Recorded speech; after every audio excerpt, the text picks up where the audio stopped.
Shalom, Bapak Saudara yang diberkati Shalom. Tuhan. Apa kabar? Shalom. Luar biasa. Ya, kalau apa kabar? Luar biasa dahsyat ya. Pertama kali saya minta tolong pemain keyboardnya, mohon izin disetrap sebentar Pak. Boleh. Iya. Saya tuh ada kemiripan sama Pak Dem, ya. Suka menyembah Tuhan. Jadi kalau firman dibagikan juga suka dalam suasana menyembah Tuhan. Karena ada prinsip penyembahan yang namanya zamar. Zamar itu artinya menyembah Tuhan dengan alat musik.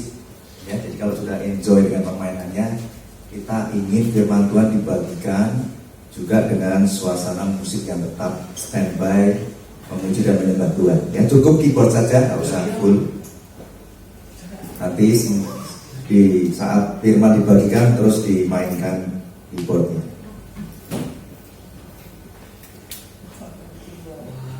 Ya mohon maaf ya, jadi ngerepotin. Gak apa-apa sambil ditunggu pemainnya. Mungkin sedang ke toilet ya. Pertama kali saya ucapkan banyak terima kasih kepada Bapak Pendeta Kaleb Bover dan Ibu Pendeta Julia, Pak Gem dan Bu Gem ya, atau mungkin lebih sebutnya di sini pastor mungkin ya panggilnya ya, atas kesempatan yang baik untuk kami dari tim The Wonderful Counselor Ministry yang tadi Pak Gembala sudah sempat perkenalkan. Saya tambahin sedikit, betul yang tadi disampaikan bahwa nama tim kami adalah TWC, yang artinya The Wonderful Counselor Ministry. Di Yesaya pasal 9 itu TWC artinya, atau The Wonderful Counselor itu artinya penasihat ajaib, yaitu Tuhan Yesus sendiri. Nama yang diberikan, yang diinspirasi oleh Roh Kudus pada saat kita ingin terjun masuk dalam ministry atau pelayanan. Jadi kita tuh selalu diingatkan Tuhan bahwa kalau kamu pergi kemana-mana, ingat, kembalikan segala kemuliaan hanya bagi Raja. Saya bilang baik Tuhan. Jadi muncullah nama TBC. Nanti kalau Bapak Ibu gak keberatan, kami datang memang gak bawa oleh-oleh kecuali penyekat Alkitab. Ya, ini sebuah penyekat Alkitab. Nanti dibagikan bagi yang merasa butuh, boleh nanti diambil ya. Memang ini klasik dan basic ya, kenapa kita harus dicintai. Nah, saya diberi kesempatan waktu itu melalui kakak saya yang juga memang seorang jemaat dan pelayan Tuhan di tempat ini, namanya Pak Andaka, beri kesempatan untuk masuk dalam Bible Camp Kids Ministry di El Rocky ini. Pada saat itu ya bagi saya, kalau itu pekerjaan Tuhan ya why not gitu. Nah, singkat cerita terjadilah kemarin hari Jumat ya, mulai Kamis, Rabu Kamis Jumat ya. Ya kita melihat bagaimana lawatan Roh Kudus terjadi atas kehidupan anak-anak. Kenapa saya katakan lawatan Roh Kudus? Karena tidak mungkin Bapak Saudara, seorang anak kecil itu bisa menangis, dan ketika saya tanya, apa yang kamu alami? Anaknya bilang begini, aku merasakan kasih Tuhan dan aku merasa bersalah. Hanya Roh Kudus yang bisa menemplak seorang anak kecil untuk ngaku dosa. Saya tanya, kamu salah apa? Aku selama ini suka bohong, aku mencuri. Wow. Dan dia nangis sesembuhkan. Saya bilang, ayo kakak-kakaknya dipeluk adik-adiknya ini. Terus saya tanya, terus apa kamu ke depannya pengen janji apa sama Tuhan? Aku janji gak mau bikin mama sedih lagi. Hanya bisa Roh Kudus yang mengerjakan itu kalau saya. Manusia itu terbatas. Siapa yang punya hati kita kalau bukan Roh Kudus? Jadi kita sangat dihiburkan karena sudah diberi kesempatan untuk bisa melayani di Bible Camp Kids El Rocky selama 3 hari 5 sesi. Senang bisa melihat anak-anak itu dipersiapkan sejak kecil sudah punya roh yang takut akan Tuhan, hati yang mencintai Tuhan. Ya, yang punya anak-anak yang ada di El Rocky nanti boleh ditanya langsung ya, hanya di interview. Karena sesi demi sesi sangat padat pengajarannya dan impartasi Roh Kudus. Kemudian hari Sabtu kami pelayanan di Desa Ngalelo kalau nggak salah ya, kemudian Ngaduman sama Gedong itu di Salatiga. Nama gerejanya GKJTU, Gereja Kristen Jawa. Wah, kalau udah dengar Gereja Kristen Jawa, Bapak Ibu sudah paham lah gitu ya, kurang lebih apa gitu alirannya ya. Sebenarnya tubuh Kristus itu tidak perlu singgung alirannya. Tapi saya beritahu supaya bisa ngebayangin. Berarti sudah 6 sesi ya, ditambah tadi ke Solo 7. Saya biasanya begini Bapak Saudara.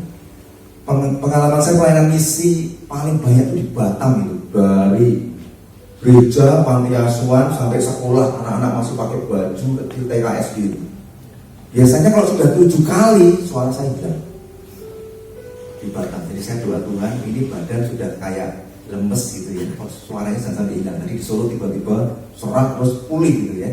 Nah kalau Bapak Saudara sekarang dengar suara saya serak, ini bukan suara asli saya. Kalau suaranya Pak Gem kan memang serak-serak jos gitu ya.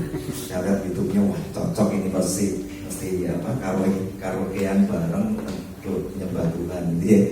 Jadi suara saya tiba-tiba mirip Pak Gem ini ya, serak-serak gitu ya. Tapi aslinya nggak kayak gini loh, saya lebih merdu gitu ya. Jadi mohon maaf kalau serak-serak ya, yang penting kalau saya masih mendengar ya. Jadi nanti multimedia juga bantu saya ya, kalau suaranya itu mulai nggak karu-karuan ya, volumenya diatur lah, jangan dikurangi tapi ditambah. Nah yang terjadi di Salatiga itu Bapak Saudara, itu betul-betul extraordinary. Karena memang bukan kami datang itu cuma bawa Roh Kudus saja udah. Yang undang kami sudah deg-deg ser, udah deg-degan semua mereka. Kok ngawur nekat katanya. Kenapa nekat? Jadi orang percaya Anda harus kenal siapa Roh Kudus. Jadi ketika saya sampaikan doktrin yang sederhana tentang Roh Kudus, dan ketika saya berseru, siapa yang haus akan Roh Kudus, maju depan itu ngomong desa, mohon maaf ya, orang desa nggak ngerti Roh Kudus itu makanan apa. Saya tahunya cuma jadi orang Kristen udah. Ya tahunya ya Yesus, tapi nggak pernah mengalami kasihnya yang besar, nggak pernah mengalami kuasanya yang besar itu. Begitu mereka maju ke depan itu udah heboh. Dan betul ketika Roh Kudus menjamah mereka bersatu-satu. Wow, ada yang ngeblak, jangan takut ya Bapak Saudara ya. Karena nggak pakai disentuh itu rebah sendiri, karena memang Roh Kudus mengasihi mereka. Ada yang rebah teriak-teriak, saya tahu itu kuasa ke-8, udah tinggal ditangking saja setannya pergi. Beberapa dihinggapi lidah-lidah api, beberapa dapat karunia bahasa roh seperti tadi seorang ibu berdoa syafaat, sempat beberapa menit mengagungkan Tuhan dengan bahasa roh. It's okay dipakai dalam ibadah, masih boleh. Bisa lama-lama kalau nggak ada pernah yang diberi karunia menafsirkan bahasa roh ya, nanti bingung. Bahasa roh lebih untuk membangun dirimu sendiri, tapi dalam ibadah boleh, dalam penyembahan boleh. Asal jangan dipakai untuk pengumuman. Pengumumannya kayak bahasa roh, nah itu nanti kacau gitu ya. Jadi saya melihat, wow luar biasa itu lawatannya. Dan kebetulan Pak Andropos ini sama David ini ikut ya. Jadi mereka juga mungkin heran, kok bisa begini nih gereja Protestan dilawat Roh Kudus dengan luar biasa. Sehingga ketika mereka selesai mengalami lawatan, saya bilang jangan duduk dulu, ini disetrap dulu di depan karena jemaat masih nunggu. Saya bilang apa yang Bapak Ibu alami, mereka cerita sendiri bahwa ini bukan kuasa jahat. Karena mereka nggak tahu, dibikin kesurupan. Kalau Anda belum tahu, jangan salah pahami Roh Kudus. Dijelaskan dengan baik. Ada satu ibu yang bilang, saya tuh tadi itu sakit, saya maju ke depan karena pengen sembuh. Saya bilang sakitnya di mana Bu? Saya pikir di sini ya, biasanya kan sakitnya di sini kan. Di sini saya bilang ayo, sudah terima Roh Kudus, doamu penuh kuasa, percaya, sekarang berdoa, ikuti saya. Kalau nama Yesus sembuh, mendingan, katanya mendingan gitu. Saya nggak mau mendingan, saya mau sembuh total. Sekarang 1 sampai 10 berapa sekarang sembuhnya? 9, jangan sungkan loh Bu, dosa. Kalau nggak sembuh bilang nggak sembuh, saya nggak apa-apa. Saya siap dipermalukan demi nama Tuhan Yesus. Sembuh nggak? Mendingan berapa? 9, oke 9, doa lagi. Sembuh, tapi yang kanan dulu. Ya udah, ayo doa lagi. Sampai 2 kali, masih mendingan doang, harus sembuh. Ya, kalau Bapak aja ngajarin kita minta, cari ketok. 3 kali, udah berapa kali doanya 2 kurang 1 kan, ayo sekali lagi. Sembuh tak ada lompat-lompat, muter-muter, wah semuanya geger, tepuk tangan semua. Itu Bapak saya. Nah kembali ke tema. Oh ya, yang Solo ketinggalan. Nah tadi Solo juga sama, saya berdoa Tuhan nyatakan isi hatimu sesuai dengan tema. Ya, kami itu kalau melayani ya tunduk dengan tema gereja. Kita nggak mau kasih tema terus ngomong berdasarkan pergerakan roh, enggak. Roh Kudus juga tertib, Roh Kudus juga ngerti kalau dikasih tema ya sesuai tema.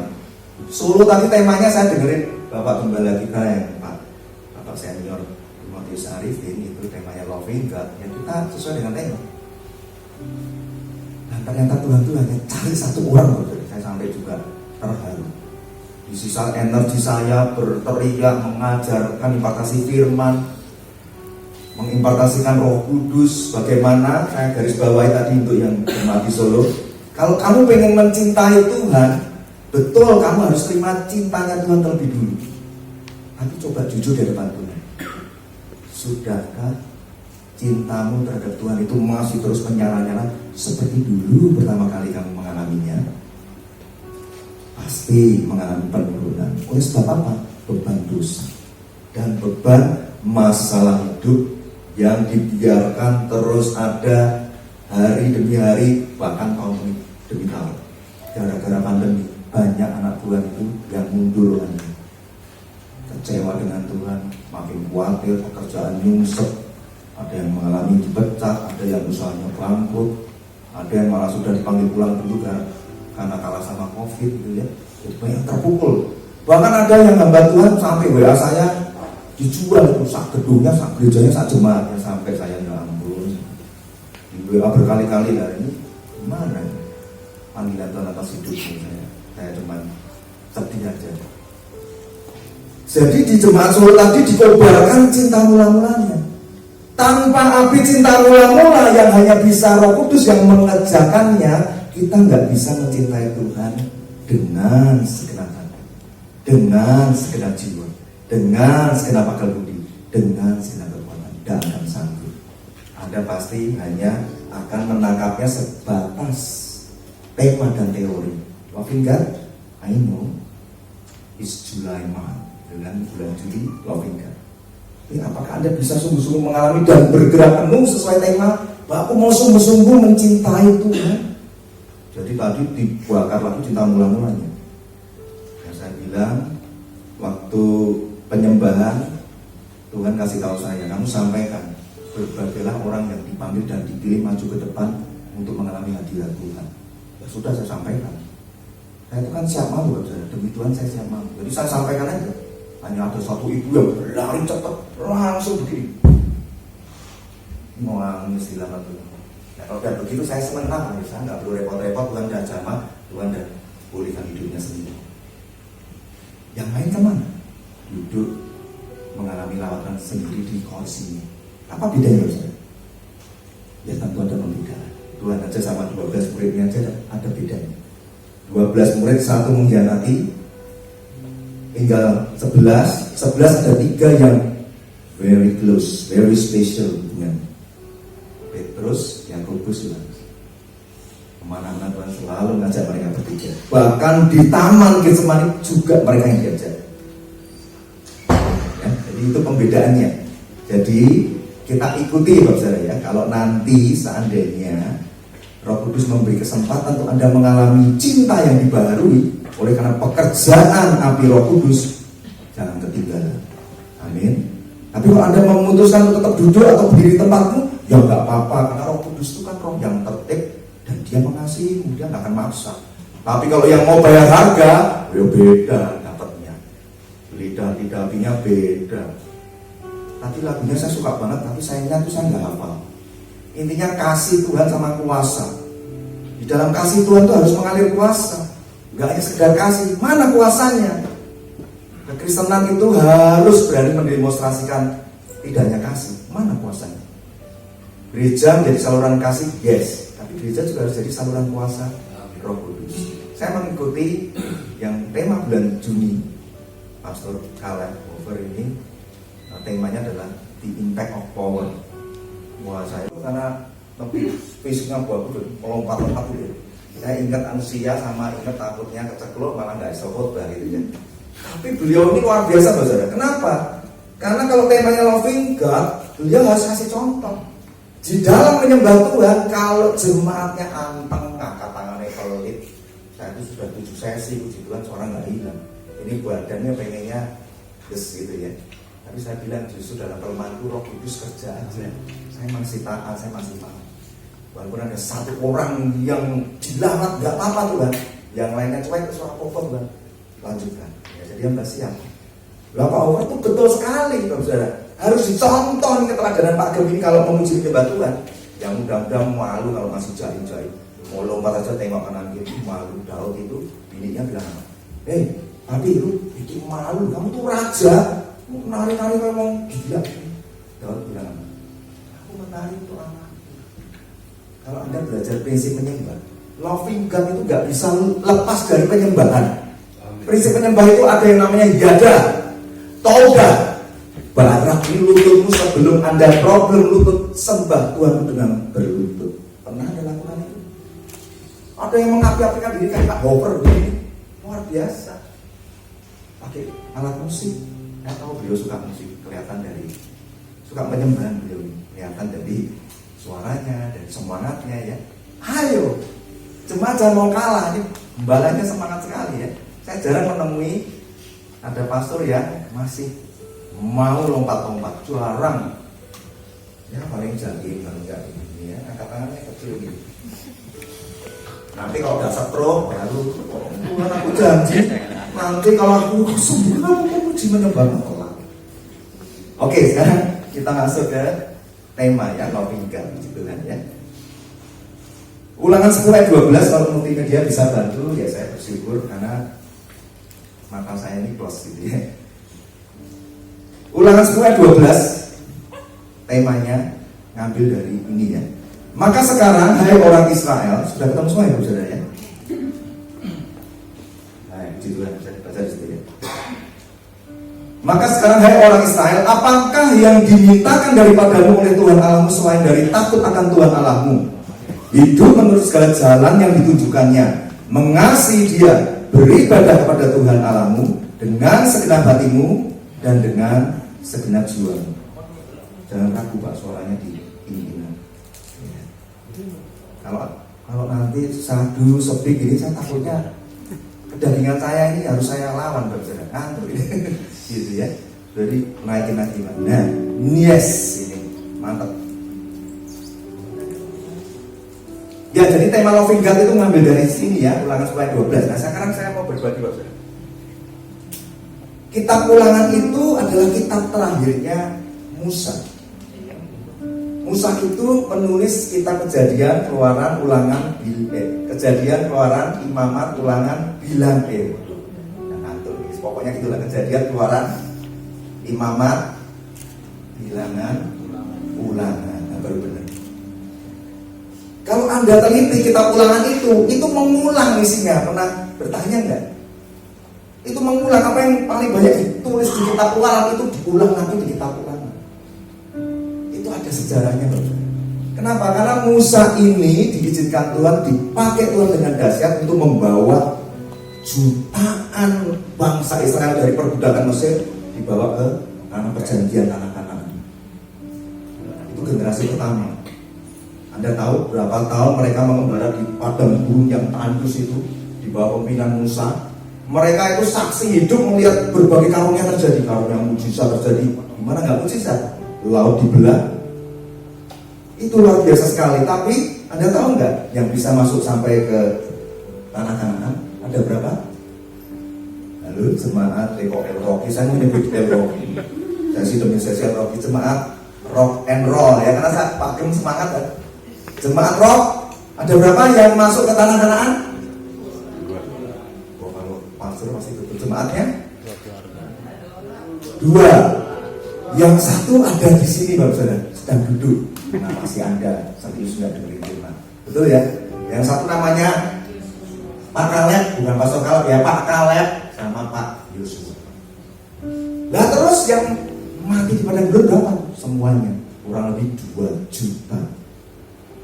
Iya, mereka ditebus dari perbudakan yang begitu mengerikan, mati semuanya selama 40 tahun. Jadi Musa di usia yang sudah menua itu diilhami Roh Allah menulis ulang yang penting untuk diberikan ke generasi selanjutnya, ditambahi dengan inspirasi Roh Kudus, khotbah-khotbahnya Musa. Jadi kita ulang.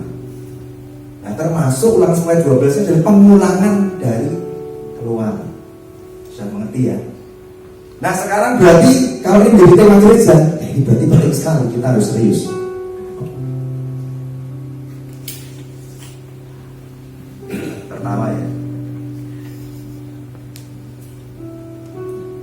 apakah yang dimintakan daripadamu oleh Tuhan Allahmu selain dari takut akan Tuhan Allahmu, hidup menurut segala jalan yang ditunjukkannya, mengasihi Dia, mengasihi Dia, loving God, beribadah kepada Tuhan Allahmu dengan segenap hatimu, dengan segenap jiwamu. Ini yang Tuhan kehendaki supaya gereja di akhir zaman lakukan. Takut akan Tuhan. Ingat ada satu ayat berkata, kamu percaya bahwa hanya ada satu Allah itu baik, tapi tidak cukup. Setan juga percaya dan mereka gemetar. Sama Tuhan malu. Setan percaya, kita juga percaya sama Tuhan. Setan juga percaya. Bedanya dia itu gemetar. Kita masuk hadirat Tuhan asal-asalan, tidak persiapan hati dengan baik, punya dosa yang nggak pernah mau diberesin, ada hidden sin, kita berkali-kali dicuekin, ada lawatan Roh Kudus, kesempatan untuk dapat apinya, itu kairos. Makanya di Solo tadi saya bilang itu satu ibu itu luar biasa, ternyata tadi dicek itu nggak tahu tuh dari Magelang katanya. Misalnya saya ke Solo itu nggak tahu, saya juga berlari karena dia ngerti it's his time, kairos, dan ditunda. Kalau Tuhan bilang ini waktunya, ya segera masuk. Pasti beda yang nggak mau maju sama enggak itu beda. Tapi bukan berarti yang nggak maju nggak disayang Tuhan, ya disayang. Tapi kalau Anda masuk kairosnya, dapat perkenanannya, boom, itu kerohaniannya ini boom. Tapi apakah terus berkat rohani melimpah, berkat jasmani enggak? Yang mengikuti itu sudah pasti. Nah sekarang kita masuk ke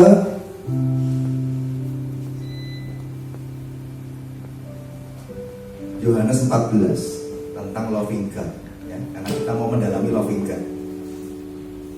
Kita buka di Yohanes pasal 14 ayat 15 sampai 24. Saya jemput Bapak Saudara bangkit berdiri, kita hormati firman Tuhan, baca bergantian. Ya, ada ya. Saya baca terlebih dulu. Yesus menjanjikan penghibur. Jikalau kamu mengasihi aku, jadi it's about love ya, kamu akan menuruti segala perintah.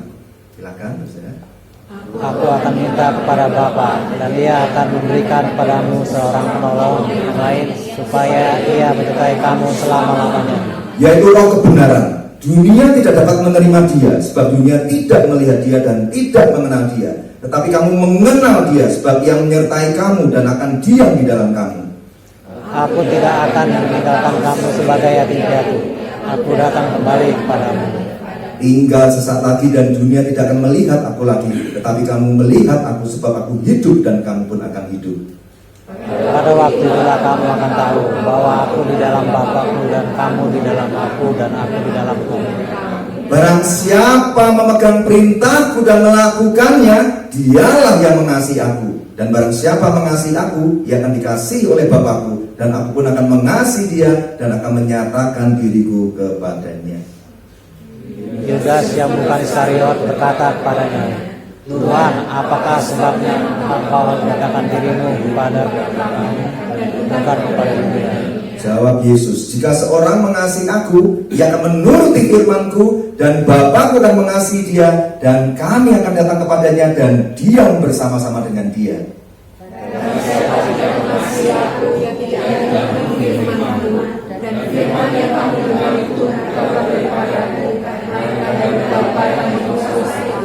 Amin. Tuhan, silakan duduk. Terima kasih. Tuhan merenungkannya dan melakukannya. Ya, jadi kita sekarang dasar ayat firman sesuai tema loving God. Tuhan taruh buat jemaat di sini tentang Yohanes pasal 14. Jikalau kamu mengasihi aku, kamu akan menuruti segala perintahku. Itu digarisbawahi dan ayat 21. Barang siapa memegang perintahku dan melakukannya, dialah yang mengasihi aku. Dan dua itu dulu aja digaung-gaungkan, kalau dihafalkan, merema di hatimu. Kalau Anda mau mengasihi Tuhan, kerjakan dua hal ini dulu. Kalau kamu mengasihi Tuhan, kamu pasti menuruti segala perintahnya. Barang siapa memegang perintahnya dan melakukannya, Dialah yang mengasihi Tuhan. Coba direnungkan. Perintah-perintahnya sukar nggak sih, saudara? Sebetulnya nggak sukar. Seringkali kedagingan kita nih yang nggak mau ditundukkan. Sejak ikut Tuhan itu loh, kedagingannya itu nggak mau ditundukkan atas nama cintamu kepada Tuhan. Sehingga ya dosa terus mengembara di kehidupanmu. Kalau lagu nostalgia yang lagu-lagu rohana itu kalau datang dan pergi, dosanya datang dan pergi, besok masuk lagi, besok pergi lagi, kasihan Pak Kale. Kok suruh ngurusin jemaat, terus ngusir pergi meneh, repoti. Kayak model seperti itu. Di konselingin dulu ini belum lahir baru. Hanya sekedar ikut-ikutan percaya. Orang lahir baru tidak akan betah tinggal dalam dosa. 1 Yohanes 3 ayat yang ke-9, tolong multimedia tampilkan.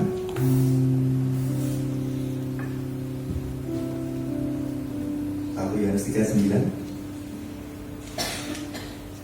Setiap orang yang lahir dari Allah tidak berbuat dosa lagi, sebab benih ilahi tetap ada di dalam dia, dan ia tidak dapat berbuat dosa karena ia lahir dari Allah.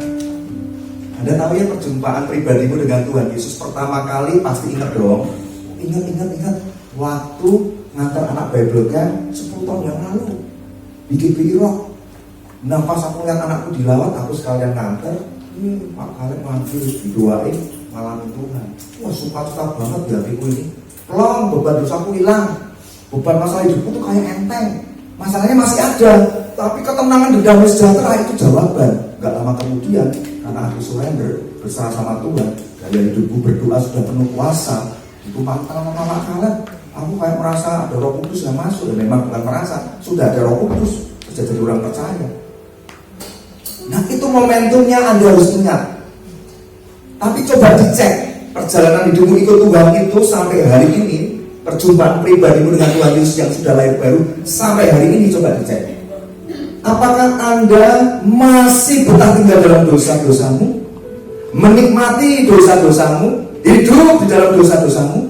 Kalau masih, coba dicek. Jangan-jangan belum lahir baru, harus bertobat dulu. Kembali diteguhkan iman percaya. Gak bisa cuma sekedar ikut-ikutan percaya. Setan juga percaya, Yakobus 2. Kamu percaya sama Allah, setan juga percaya. Terus bedanya kamu sama setan apa? Malu anak-anak Tuhan digituin. Setan lebih respect, lebih takut sama Tuhan, tunduk anak Tuhan. Akar PDB. Yang penting ke gereja, Pak kalian juga nggak tahu. Pulang terserah aku. Mau bablasin dosa ini, dosa itu. Saya biasanya saya keluarin semua ya. Jenis-jenis dosanya ini saya rem. Saya harap dengan saya rem ini baru saudara sudah dibisikin Roh Kudus. Tuh makanya kemarin di kamar mandi sendirian ngapain? Sabunnya cepat habis. Tuh koleksinya itu tuh terus. Itu kan enggak. Masa kamu enggak tahu tubuhmu baik suci Roh Kudus, tempat Roh Kudus diam di dalammu. Ingat Bapak Saudara, ketika engkau jatuh melakukan dosa itu, kamu maksa Roh Kudus yang tinggal di hatimu untuk melakukan dosa kenajisan bersamamu.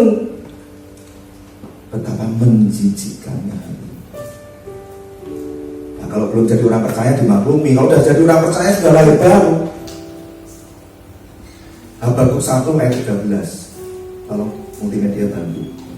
Habakuk 1 ayat 13, Nahum 1 ayat 3. Tolong disiapkan semua. Jadi Anda sudah harus mengerti ya, sejak jadi orang percaya lahir baru, bisa jatuh dalam dosa enggak? Bisa. Tapi tidak bisa tinggal di dalam dosa, itu ada bedanya. Karena sudah lahir baru, ada benih Allah di hidupmu. Anda kalau mau hidup dalam dosa, nggak bisa, Roh Kudus akan mengejarmu. Contoh, Paulus jatuh dalam dosa, iya, dia berseru, aku ini manusia celaka, hidup di tubuh yang fana, yang benar-benar itu berdosa yang aku hidupi selama ini. Tuhan tolong aku, berseru 3 kali, duri dalam daging minta dicabut. Daud di perjanjian lama juga sama kan, sudah dipilih Tuhan. Tuhan bilang aku berkenan sama hambaku Daud, jatuh juga dalam dosa, ngintip orang mandi, berseba, berzina, suaminya berseba diutus perang. Wah itu udah jahat banget kan. Uriah dibiarkan mati di medan tempur. Itu kejahatannya tuh dosanya kalau diurut, ngintip orang mandi, perzinahan, percabulan, penajisan, perencanaan pembunuhan. Untung Tuhan kirim Nabi Nathan dengan karunia hikmat dan pengetahuannya kalau ditegur. Detail banget. Jadi kalau gereja ini mau berjalan dengan kuasa, mengizinkan karunia bekerja, jemaatnya harus dewasa. Kalau ada orang yang punya karunia dan Anda kebetulan karena atas dasar kasih, ya nggak ditegur jemaat yang lain, dikumpulkan terpisah, dikonselingin. Kalau ada pernyataan hikmat dan pengetahuan yang mengalir dari hamba Tuhan itu, harus bertobat. Karena itu Roh Kudus yang bicara, dan Anda kan bisa merasakannya. Ini keliru, ini benar loh. Ya, kalau benar ya bertobat, jangan cuma gue hebat, malah dikira hukum, terus cari-cari. Yang penting bukan itu, karunia itu untuk menolongmu hidup kudus dan berkemenangan. Dan kamu ya, nah ini, matamu terlalu suci ya Allah untuk melihat kejahatan, dan engkau tidak dapat memandang kelaliman. Nahum 1 ayat 3. Mata Allah terlalu suci, masa kau biarkan hidup berdosa bersama roh Tuhan yang sudah ada di hidupmu. Nahum 1 ayat 3. Kalau multimedia, Nahum 1 ayat 3. Tuhan itu panjang sabar dan besar kuasanya, tetapi ia tidak sekali-kali membebaskan dari hukuman orang yang bersalah. Ya, jadi kalau Anda masih berpikir, oh masih muda, oh yang tua aja juga belum tobat, hati-hati.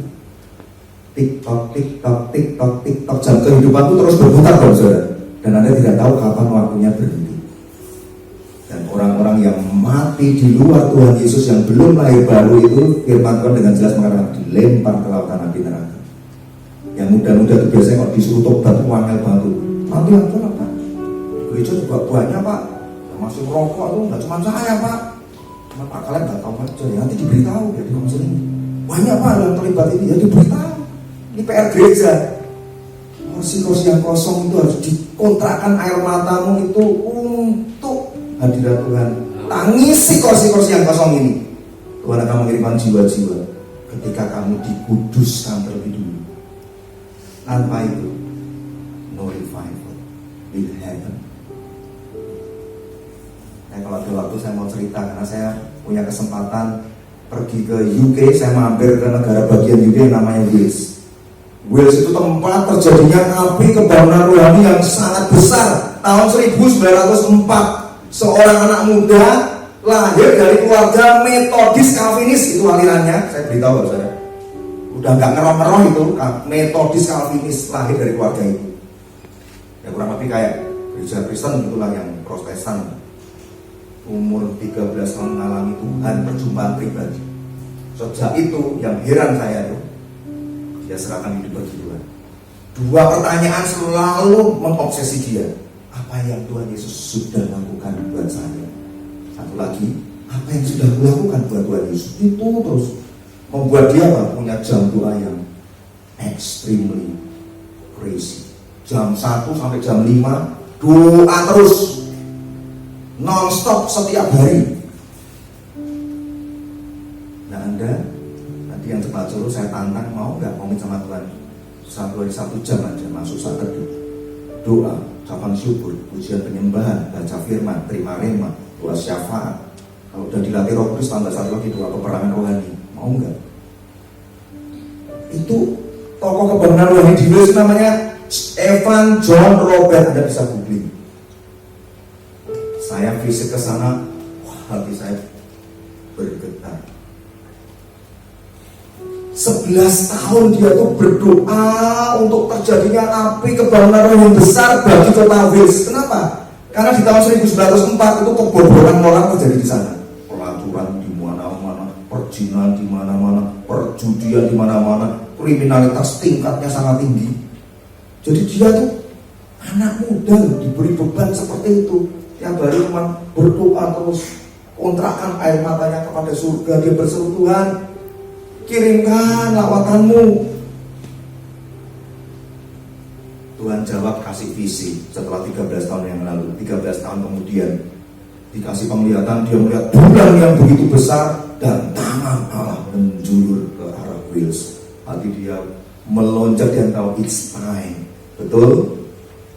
bulan Desember di tahun 1994. Tiba-tiba dia itu kan cuma jemaat biasa, dipanggil gembalanya.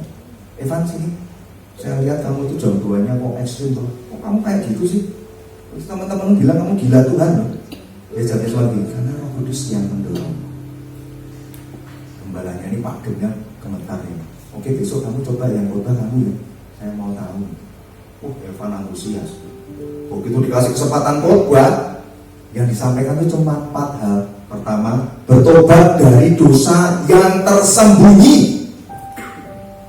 Anda tuh kalau dengar khotbah yang keras, nangis, paling yang diakui kalau ada 10 dosa paling banter 8-9. Ada 1 yang masih kamu iman-iman, itu celah. Makanya nggak pernah ada revival di hidup. Hidden sins must be confessed. Selidiki sampai kedalaman, bongkar semua, buang pencetus dosanya. Itu yang dia sampaikan. Yang kedua, harus percaya sungguh-sungguh sama semua janji yang tertulis di dalam Alkitab.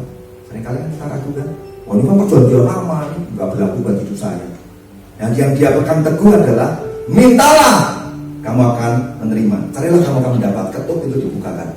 Bapak dunia yang ngejar aja tahu memberi yang terbaik, terlebih Bapak Kudus akan memberikan Roh Kudus bagi barang siapa yang memintanya. Itu dipegang teguh. Sama dia harus terjadi revival, harus terjadi di Wales. Yang ketiga, apa yang dia khotbahkan? Jangan malu mengakui Yesus sebagai Tuhan dan Juru Selamat pribadi dimanapun kamu berada. Yang keempat, cintai pribadi Roh Kudus lebih dari sekedar doktrin, lebih dari sekedar teori, lebih dari sekedar kamu mengejar karunia, kuasa, urapan. Dia tekankan itu 4 hal. Selesai khotbah, dia lihat kok tidur semua. Jemaatnya geblak di lantai semua, glosor, nangis-nangis berseru, heboh geger. Langsung itu gereja-gereja Metodis Calvinis itu langsung terjadi di tempat gereja Metodisnya Evan loh. Langsung dijadwal khotbah. Terus Evan khotbahnya pas siapa? No. Yang dikhotbahkan apa? Yang 4 hal itu terus. Bosenin kan? Lawatan terjadi. Ada di satu gereja, ketika dia mau dipersilakan, saya persilakan hambanya maju ke depan gitu. Dia bilang, ini belum waktunya. Tolong worship leader dan singer nyanyi dulu. Ditunggu 1 jam. Nah kalau di sini kan sudah gomelin, nggak genah. Ini pembicaranya tuh malah ngomong begitu. Tolong worship leadernya nyanyi terus, belum waktunya saya naik. Begitu sudah lama semua worship leadernya ini pembicara aneh gitu. Aturan gitu kan. Udah pada lemes baru dia bilang, it's my time. Terus dia naik ke depan gini, maju ke depan. Terus dia cuma bilang begini, Bapak Ibu Saudara, berapa banyak yang percaya Tuhan hadir di tempat ini? Angkat tangan semua. Saya tanya sekali lagi, berapa banyak yang percaya kalau hadirannya ada di tempat ini? Pada angkat tangan lagi. Oke, terima kasih. Kalau begitu Anda tidak butuh saya. Saya pulang. Shalom. Mulai nangis kabel geblak Roh Kudus. Makin heboh. Dan Anda tahu kenapa disebut revival? Orang-orang yang gak kenal Tuhan di jalanan itu baru jalan di kota Wales tiba-tiba nangis, tiba-tiba bertobat. Cari gereja, tempat-tempat perjudian tutup, tempat-tempat pelacuran tutup, bioskop tutup. Lebih gila lagi, itu ada pertandingan sepak bola nasional di kota Wales, jualan tiket gak laku. Semua orang cari Tuhan di gereja. Saya baca itu hati saya gemetar. Tuhan ini anak muda, kerjanya di tambang, bapaknya cuma kerja di tambang, bukan pendeta, nggak sekolah teologi, orang biasa, bodoh, nggak terpelajar. Jadi buat kota Wales, Tuhan jawab. Itu revival. Kita nggak perlu teriak-teriak, bertobatlah. Angin Roh Kudus itu menjalar di setiap kota ya. Nah singkatnya, wartawan di berbagai negara heboh pada datang. Orang-orang yang belum percaya Tuhan itu meliput Evan. Ya Evan jawab. Baru dijawab berapa kata masih geblak lewat Roh Kudus juga. Makin heboh geger. Itu banyak api kebangunan from Wales dibawa ke mana? Asus Astrid William J. Seymour. Ke Inggris John Knox. Mana lagi Irlandia, Korea, Cina si John Sung. Indonesia belum ada. Sedih. Gereja-gereja sibuk membangun tempatnya sendiri-sendiri. Adakah revival dirindukan terjadi di tempat ini, di kota Jogja ini? Harus dimulai dari ada orang yang mau mati daging, serahkan pada Tuhan.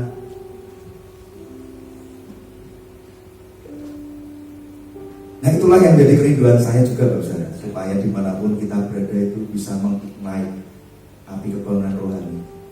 Apinya menyala, Anda tinggal lanjutkan. Itu yang jadi kerinduan saya. Amin Bapak Saudara.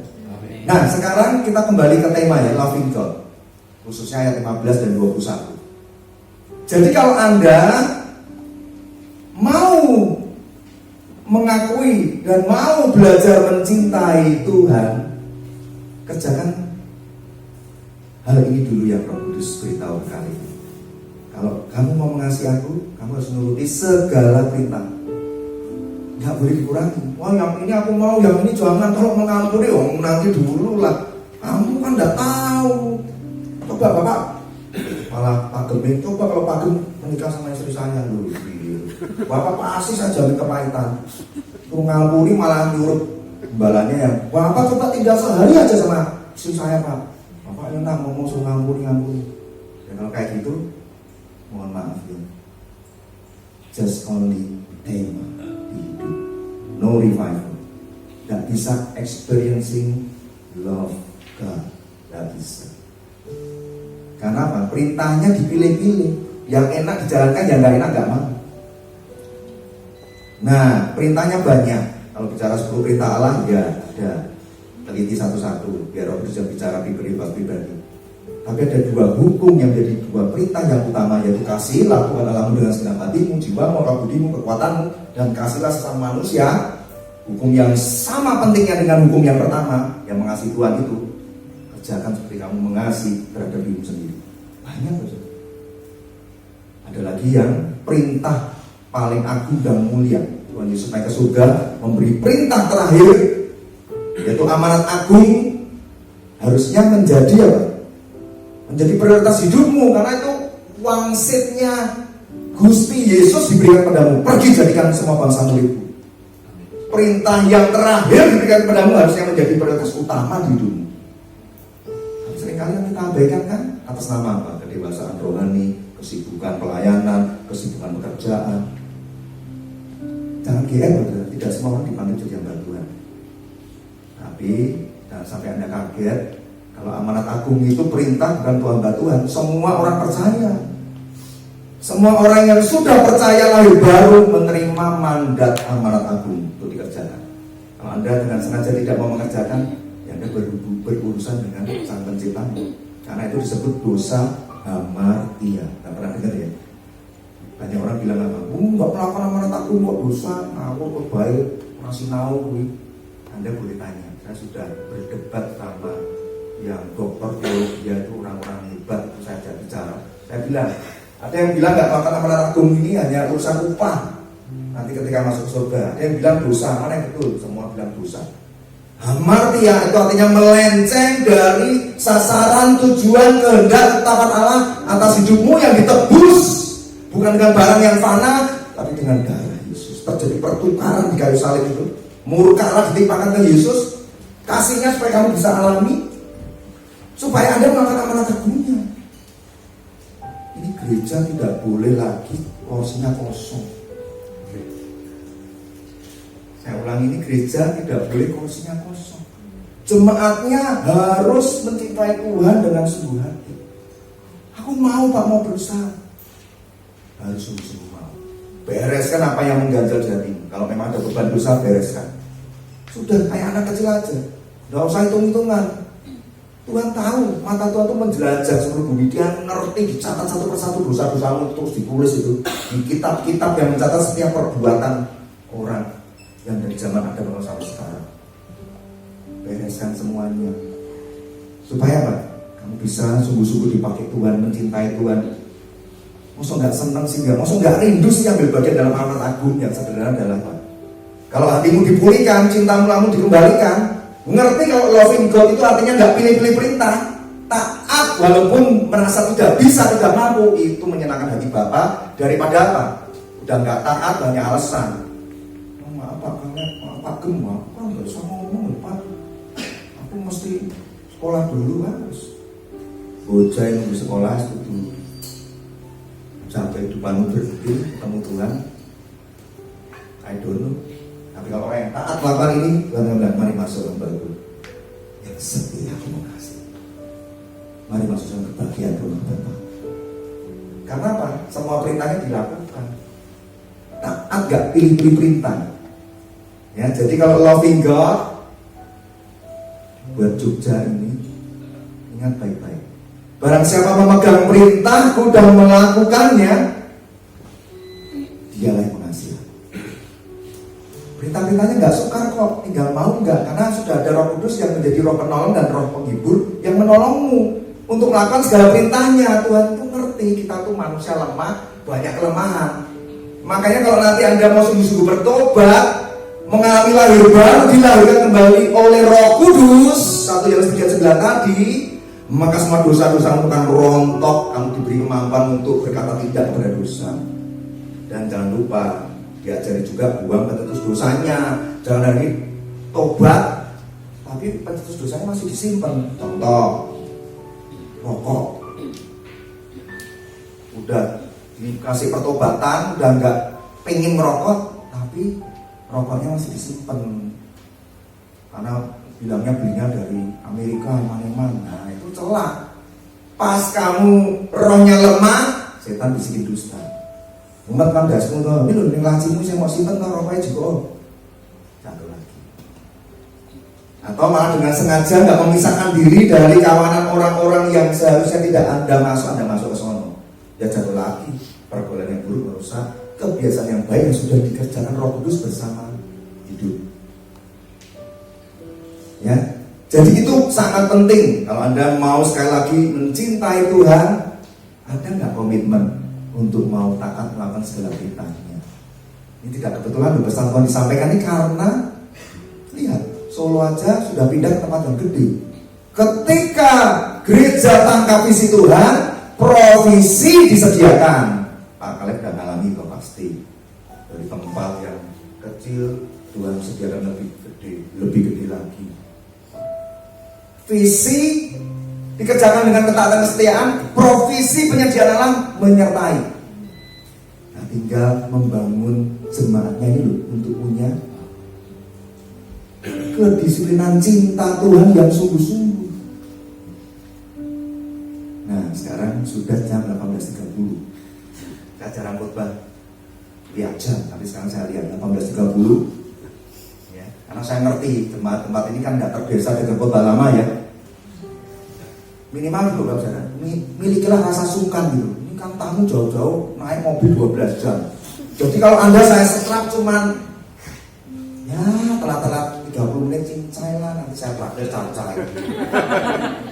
Tapi Pak yang bayar ya. Lah banyak ya, waktu nanti ngobrol lebih banyak lagi kan saya praktek segitu banyak ya, mikir juga ya. Ya saya bercanda sih, tapi kalau Anda memang siap saya bayari. Tuhan yang bayari. Oke, 18.30. Jadi kira-kira Pak Kim saya masih bisa berapa menit lagi? Monggo. Iya, bebaskan. Kalau Pak Kim bilang bebaskan, siap sampai jam 1 pagi? Oh yang bener nih. Bapak saya malah yang jadi takut pengen pulang. Waduh, saya jadi terharu. Tahu gini tadi yang di sini dulu ada pakem ya Pak. Oke, saya tutup saja dengan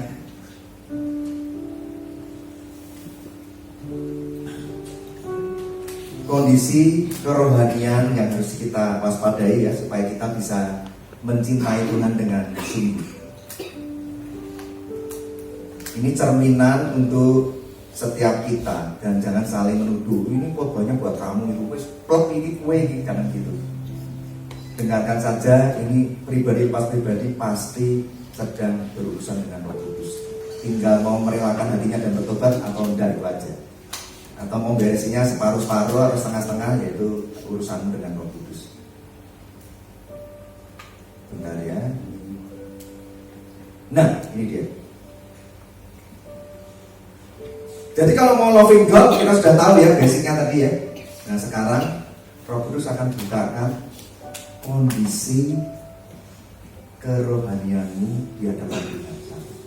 Itu mau dibongkar habis supaya ngerti bertobatnya itu karena keadaanmu kayak apa sih di mata Tuhan, sehingga diminta bertobat supaya apa? Supaya bisa cinta Tuhan. Kalau udah bisa cinta Tuhan, melakukan perintahnya itu akan jadi mudah.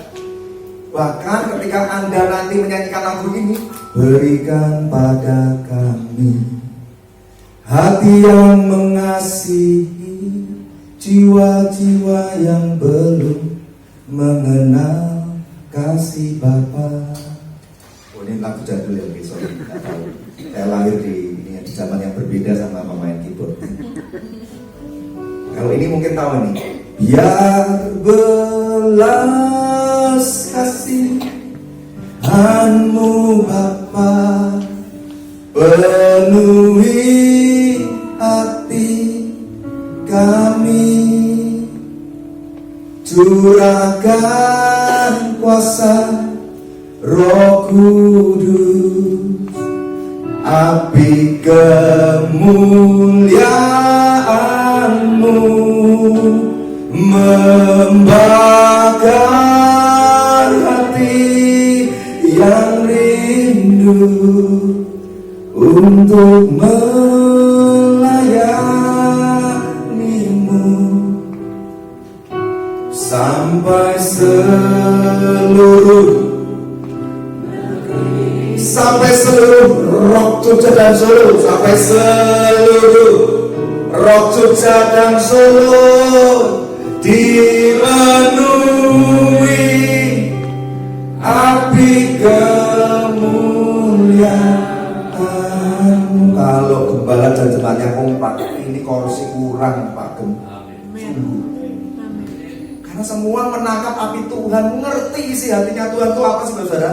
Mau loving God, nanti kalau sampai Tuhan izinkan Anda mengalami isi hatinya, isinya cuma nangis, Tuhan ampuni aku orang berdosa. Ada diberi beban visitasi Roh Kudus yang besar, itu apa isinya hati Tuhan? Jiwa-jiwa. Sedangkan Anda saat ini cuma sibuk terus dengan program demi program. Mana jiwa-jiwa yang terhilang itu? Siapa yang cari? Anda harus alami Bapak. Kalau Anda alami, Anda tidak bisa ngerti apa yang dimaksudkan ini. Potret kondisi rohani kita. Jangan tersinggung ya. Saya kalau khotbah ini, saya nggak mau minta maaf, karena ini Roh Kudus sedang ngomong. Kalau Anda tersinggung, nanti ngomong sama saya setelah selesai khotbah, saya minta maaf, karena itu saya yang ngomong. Ya. Ini potret kondisi jemaat yang Anda harus cek. Ini bukan saya Pak, puji Tuhan. Oh ini benar saya Pak, ya bertobat. Wahyu pasal 3 ayat 15-16. Mungkin dia tolong munculkan. Wahyu 3 15-16. Aku tahu segala pekerjaanmu, engkau tidak dingin dan tidak panas. Alangkah baiknya jika engkau dingin atau panas. Jadi karena engkau suam-suam kuku dan tidak dingin atau panas, aku akan memuntahkan engkau dari mulutku. Ini kondisi orang Kristen, orang percaya Tuhan yang suam-suam kuku, atau istilah bahasa Yunaninya itu kliaros. Apa tuh suam-suam kuku? Ikut Tuhan itu setengah hati doang. Setengah hati ikut Tuhan, setengah hati masih cinta dosa. Gereja iya ya, diskotik dunia ya iya. Itu suam-suam kuku. Hidupnya mendua hati di hadapan Tuhan, ngakunya cinta Tuhan tapi tidak semua perintah dikerjakan. Tapi dosa masih ada satu yang hidden sin di iman-iman. Kalau perlu jangan sampai terkuak itu. Sampai Roh Kudus sudah beritahu Pak Gem loh, Bapak bertobat ya. Emang yang satu di rumah itu kurang toh Pak? Kok sampai naruh di apartemen sama di rumah sama? Paket itu, Pak Gem mau tahu karena pengetahuan ditambahkan. Oh hatinya terbuka terjadi visitasi Roh Kudus. Karunia 9 itu kan banjir membanjiri, nggak cuma para pelayan dan gembala, jemaatnya sedikit disatukan Roh Kudus. Tak berikan padamu karunia hikmat, karunia pengetahuan, karunia menafsirkan bahasa roh, karunia berbahasa roh, karunia iman, karunia mengadakan mujizat, karunia kesembuhan. Itu banjir dari gereja. mati suri di hadapan Tuhan, nggak ada gairah dan semangat dalam mencintai Tuhan. Api rohnya telah padam. Coba dicek, Anda termasuk golongan jemaat tipe ini enggak? Contohnya siapa? Yudas Iskariot. Saya beri contoh biar lebih enak ya. Yudas Iskariot itu satu dari 12 murid. Bahkan diangkat menjadi rasul. Mana buktinya? Buka sendiri di Kisah Para Rasul 1 dan 2. Dikatakan demikian. Yudas itu termasuk bilangan dari para rasul. Lah kita yang paling banter apa bisa? Ikut Tuhan setengah hati, sebetulnya pengikut Kristus, belum dimuridkan, belum layak disebut murid Kristus. Ini rasul. Lah kok bisa jatuh dengan ciuman mautnya? Kan cium Tuhan Yesus kan, nanti yang tak cium itu kamu tangkap itu. Apakah Tuhan Yesus sudah menegur Yudas? Sudah berkali-kali. Yudas itu separuh hati ikut Yesus, separuh hati ikut dosa mamon, cinta akan uang. Dia itu jadi bendahara yang tidak jujur. Melihat Yesus dikurapi wanita narwastu, dia marah. Oh, pemborosan itu 300 dinar bisa dikasih orang miskin. Padahal hatinya sebetulnya pengen duitnya itu. Tuhan sudah tegur, gak mau bertobat. Yohanes pasal 14. Tuhan menegur untuk yang terakhir. Dalam perjamuan malam terakhir sebelum Tuhan Yesus diserahkan ke tangan orang berdosa, dia mengadakan perjamuan malam terakhir bersama 12 muridnya, dan Tuhan berkata seperti ini: satu dari antara kamu akan menyerahkan aku. Kalau Anda jadi Yudas Iskariot, coba dibayangin. Kalau baca firman itu juga minta pewayuan, dan Anda bayangkan. Dan malah bayangin yang lain es krim, McD, dan ngantuk. Kalau Anda jadi Yudas, Anda kira-kira gentar nggak? Tuhan tahu ya, aku yang merencanakan itu. Harusnya apa? Langsung bertobat, Tuhan, aku orang yang enggak. Tetapi Yohanes ngasih kode ke Petrus. Petrus coba tanya ke Tuhan, toh maksudnya itu siapa? Petrus nanya, Tuhan siapa orangnya? Tuhan jawab, lu kecuali enggak. Jawab Tuhan, nanti ku ambil roti ini, ku celupkan ke pinggang ini, dan ku berikan kepadanya, dialah yang mengkhianati aku. Kalau kita jadi Yudas, harusnya ya langsung tersimpung, nangis, Tuhan betul aku orangnya, Engkau sungguh Allah yang maha tahu, akulah orang yang berdosa. Enggak. Hati-hati, maka dosa soal-soal ini berbahaya. Itu yang dialami oleh Yudas. Maka Tuhan bilang, makanlah. Dimakan, langsung dibilang apa? Yudas kerasukan iblis. Sebelum sampai kerasukan, Yudas itu baru dirasuki pikirannya untuk melakukan hal yang jahat, menjual Yesus. Tapi ketika dia sudah makan roti itu, dia kerasukan iblis, dan Tuhan bilang apa? Segera lakukan apa yang hendak kau lakukan. Udah kerasukan setan ya. Dan Yudas menyesal nggak, saudara? Yudas menyesal ketika melihat bahwa Yesus itu ternyata disiksa, disesah, menderita kayak begitu. Dia menyesal, dia kembali kepada pemuka agama dan ahli Taurat. Dia bilang, aku menyesal, tolong bebaskan Yesus, kembalikan uang 30 keping perak. Diketawain, itu urusan sendiri. Setan segera ngomong apa? Mati kamu, mati kamu, syukurin, gantung diri. Menyesal, bisa bertobat, berbalik? Gak bisa. No play kalau sama anugerah Tuhan, jangan main-main. Sama dosa jangan main-main. Tapi kalau Petrus jatuhnya parah nggak dalam dosa? Parah. Mengutuk Yesus 3 kali toh. Aku nggak kenal dia, disensor karena dikatakan apa? Mengutuk, menghujat dengan keras. Nggak ngaku Yesus terus mengutuk, menghujat, itu sudah dosa luar biasa. Tapi ketika Petrus ini menyesal, Tuhan kok sambut kembali Petrus dan dipulihkan di tepi danau Tiberias. Dia pulihkan hati Petrus. Simon anak Yohanes, apakah kau mengasihi aku lebih dari semuanya ini? 3 kali bertanya itu memulihkan hatinya yang terluka karena dia mengeluarkan perkataan yang mengutuki Yesus 3 kali. Di sini Anda bisa belajar apa? Kalau begitu hati-hati. Sejak jadi orang percaya, ada masa anugerah, aku harus hati-hati. Jangan terus sengaja berbuat dosa setelah tahu tentang kebenaran firman. Sebab Anda tidak tahu kapan murka Allah itu ditimpakan kepadamu.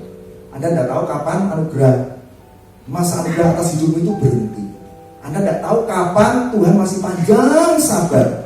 Tapi kesabarannya itu walaupun dikatakan panjang sabar, ya ada ujungnya. Ujungnya Yudas, dia mau. Sempat menyesal tapi gak bisa bertobat. Saya kalau bayangin Yudas itu saya nangis, Tuhan. Kenapa? Dia kan sudah menyesal. Kenapa Tuhan enggak bereskan, tolong? Karena dia belum dibasuh dengan darah Yesus. Dia baru makan roti kerasukan setan. 11 muridnya dapat darah Yesus, anggur yang dikuduskan sebelum Tuhan Yesus disangka dosa. Jadi Anda harus juga di sini aja perjamuan kudus itu bagus, dikuduskan, di sanctification setiap saat Anda masuk ke gereja ini. Jadi coba Anda cek, Anda kondisi orang percaya yang panas di hadapan Tuhan. Apa artinya panas? Rohmu itu bergairah, rohnya itu menyala bagi Tuhan. Udah nggak doyan yang namanya dosa, aku nggak doyan. Tapi suatu hari saya bisa jatuh nggak Pak? Bisa. Kenapa? Itu pasti saat teduhmu bolong-bolong, wis sudah nggak usah didebat, itu basic. Anda percaya, Anda silakan tidak usah nyapa Tuhan, nggak usah berdoa, nggak usah saat teduh selama seminggu aja. Kedaginganmu muncul lagi, manusia lamamu itu muncul lagi, monster manusia lamamu itu. Biasanya dulu waktu senggol dikit sama istrinya masih bisa sabar, haleluya sayang, coba seminggu. Geger. Coba kalau nggak percaya.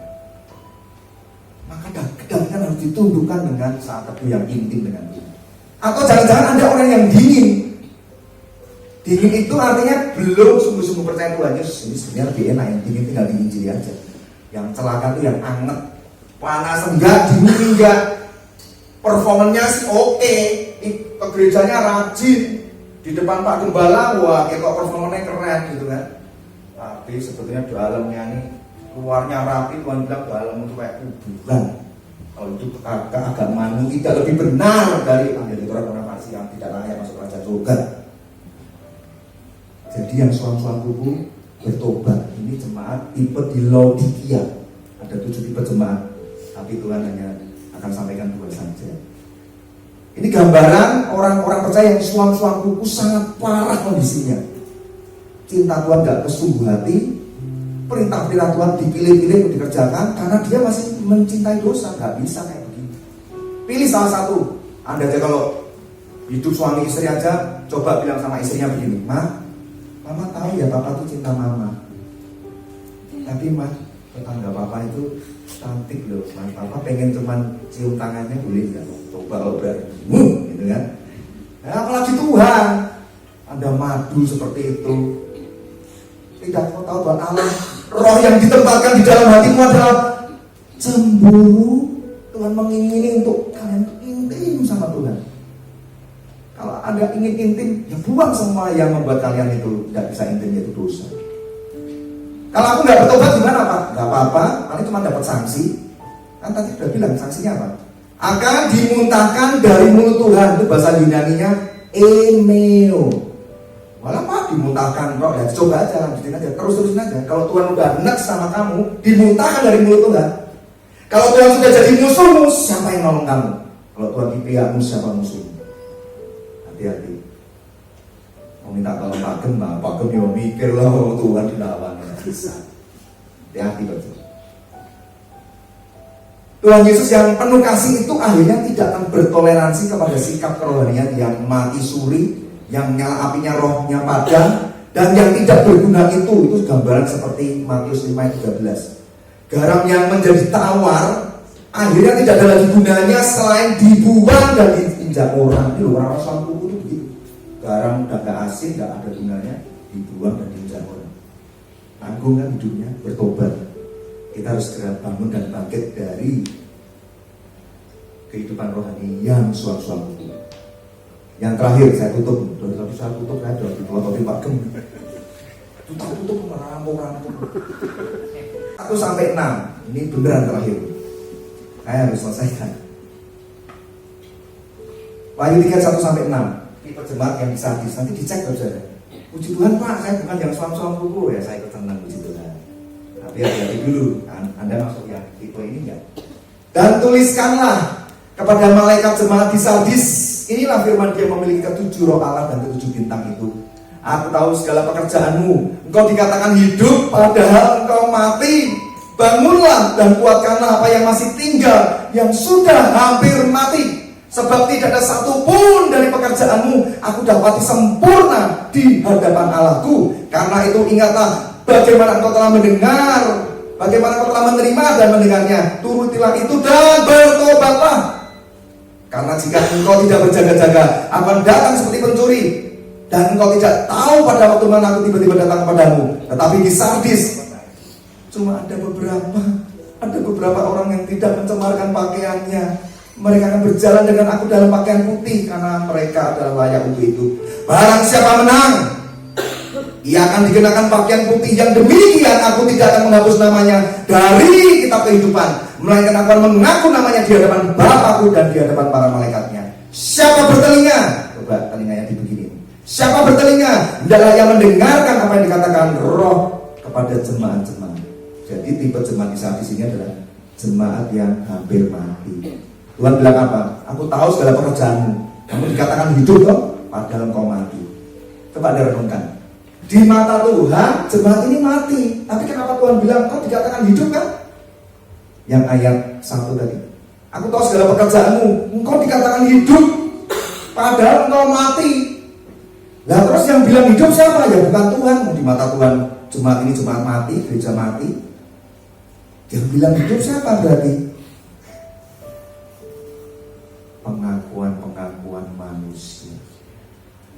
Shalom, puji Tuhan ya. Jemaat di mana? Di Rock Jogja. Luar biasa saya dengar. Gerejanya luar biasa ya, tempatnya buat ujiannya tuh sana tuh dahsyat banget. Hidup. Siapa yang ngomong? Tetangga, teman, saudara. Anda mau dengar apa yang Tuhan katakan atau manusia katakan? Sebab Tuhan melihat jauh ke dalam hati. Manusia melihat apa yang kelihatan. Luar biasa ya. Dikasih bunga ini cakep banget. Aku senang berada di sini. Tapi Tuhan bilang apa? Engkau dikatakan hidup padahal engkau hampir mati. Ini bicara adanya kekeringan rohani yang dibiarkan terus terjadi karena beban dosa itu nggak diberesin. Jemaatnya senang nyimpan dosa itu. Seperti Pak Gun kurang ngerti, apa-apa. Tuhan katakan ini jemaat yang bilang hidup siapa. Penilaian yang bagus, reputasi yang baik dan positif dari masyarakat oleh adanya berbagai program kegiatan keagamaannya. Itu yang diresponi bagus sama manusia. Namun sayangnya Tuhan tidak melihat mereka sebagai jemaat yang hidup. Coba mulai dicek. Apakah kondisi kerohanian sedang mengalami kekeringan yang menuju pada kematian rohani? Gampang kok, kalau orang kering rohani itu gampang. Sudah tidak punya yang namanya jam-jam doa, saat teduh, bukan bolong-bolong lagi, long, ya kan, udah enggak belas. Nah, saya rindu mau bertanya nih, jemaat di tempat ini tolong jujur di hadapan Tuhan. Mumpung Bapak Ibu Gembala juga lihatnya ke depan, jadi mengintimidasinya itu ke saya, nggak ke belakang kok, tenang aja. Siapa yang masih rajin saat teduh setiap hari minimal 1 jam untuk menyapa Tuhan, ucapan syukur, terima kasih, doa, pujian penyembahan, baca firman, 1 hari 1 jam aja, tolong angkat tangan. Tolong jujur, orang jujur sayang Tuhan, betul. Tolong angkat tangan. Puji Tuhan ada 1. Bahkan tepuk tangan dia, kita tepuk tangan juga ya, puji Tuhan. Yang enggak angkat tangan, Tuhan sayang, karena jujur, daripada ngaku-ngaku tapi enggak kan. Tetapi di Sardis hanya ada beberapa orang yang tidak mencemarkan pakaiannya. Ini sedih banget ya. Yang terus mau hidup dikuduskan dengan kuasa firman dan kuasa Roh Kudus setiap hari melalui saat teduhnya. Karena kalau gereja nggak cukup, Anda Senin sampai Sabtu terus berbuat dosa, kedagingannya digaspol terus, Minggu langsung masuk. Yang pelayan apalagi berharap melayani Tuhan, padahal hadirat Tuhan itu kudus. Anda sengaja nggak melakukan saat teduh, nggak minta di sanctification by the power of Holy Spirit, by kuasa firman yang memberimu rema. itu sedikit sekali seperti yang Tuhan katakan, dan terbukti yang katakan cuma satu, ya. Berarti hanya sedikit jemaat yang mau benar-benar mau hidup di mata Tuhan dan hidup dalam kekudusan, dikuduskan pikirannya. Karena begini Bapak, yang namanya dosa pornografi itu, kalau Anda buang pencetus dosanya, yang ini kan tidak bisa dibuang, tetap menyerang di pikiran ini kan sulit Bapak Saudara. Saya kan pernah jadi korbannya, saya kan pernah menikmati produknya, jadi bisa ngomong. Pencetusnya saya buang, kalau zaman sekarang nggak butuh CD kan, waduh dari YouTube, dari mana, udahlah, yang punya buang, ya sini yang ngobrol, yang punya titip saya, ya. Tapi yang bekas-bekas otak ini teracuni bertahun-tahun bisa bersih. Jujur, yang laki-laki jujur, itu kalau enggak harus barak setiap hari berseru, Tuhan, ampuni orang berdosa, tolong Tuhan sucikan pikiranku ini, mau berikan buat Kristus. Aku mau memikirkan apa yang kudus dan yang tidak cemar, tapi sulit Tuhan. Di alam bawah sadarku kadang masih suka keluar slide-slide porno itu. Tuhan, kuduskan aku dengan kuasa firman dan kuasa Roh Kudus. Itu tiap hari sampai sudah dibersihkan di alam bawah sadar itu, sudah nggak ada lagi kayak gitu. Seperti itu Bapak. Peperangannya kalau gitu, semakin Anda tunda pertobatanmu makin sulit itu. Nanti Anda kayak merasa tertuduh. Kayaknya puji Tuhan pakai alat musik. Haleluya, setan bisikin. Ya, tadi di kamar mandi ngapain? Haleluya, haleluya. Melayani tertuduh itu nggak enak. Anda harus berkemenangan, kata setan pergi kamu. Aku sudah dikuduskan oleh Tuhan.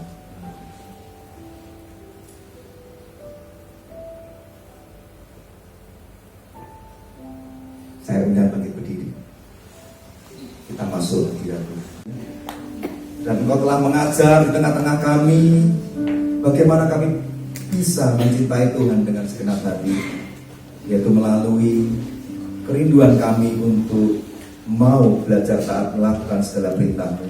Perintah-perintah-Mu sesungguhnya tidak sukar Tuhan, asalkan kami mau sungguh-sungguh bertobat dan hidup yang dipenuhi oleh Roh Kudus-Mu. Aku sadar Tuhan bahwa hidupku ini masih jauh dari perkenanan-Mu. Kami sadar Tuhan bahwa hidup kami ini terus-menerus melukai perasaan-Mu, seolah-olah kami abaikan kehadiran-Mu di dalam hati, dalam hidup kami. Sejak jadi orang percaya Tuhan, ampuni kami. Kami menawan dan memaksa Roh Kudus-Mu untuk terus tinggal menikmati dosa yang kulakukan, seolah-olah Engkau tidak ada di hidupku ini Tuhan. Ampuni kami Tuhan. Sungguh kami orang yang keji. Matamu terlalu kudus untuk melihat segala kejahatan dan dosa dan kelaliman. Kuduskan kami ya Tuhan Yesus. Kami tidak bisa membereskan semua dosa dengan kekuatan diri sendiri. Sore hari ini kami mau sungguh-sungguh ambil komitmen untuk loving God, untuk mencintai Tuhan dengan segenap hati.